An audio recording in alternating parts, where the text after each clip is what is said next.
recitare la storia di Romeo e Giulietta. Io ho tu misi che non ti dormono.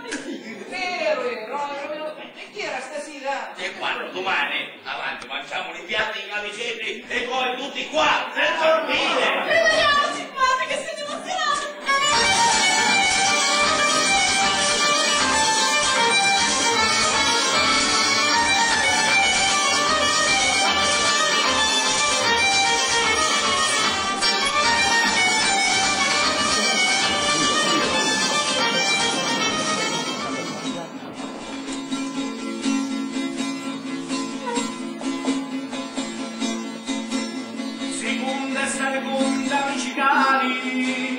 Cantavo antico quando tutti pari, chiamavo la femmina Madonna, sia la binara che non di donna, quando lo mascolo era misseri, calici, fossi terreni, c'era un paese piccolo, facile.